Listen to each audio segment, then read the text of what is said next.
All right, so after I folded my two raw edges in towards the middle, now I'm going to take and just fold it over like that and just give it a good press.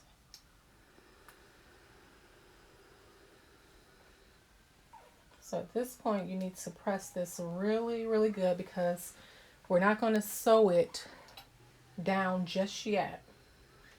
We're going to be maneuvering this strip without the edges sewn. So you need to press this really, really good.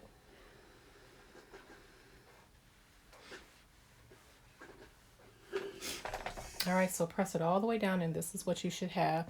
It should open up like this, but press it really, really good.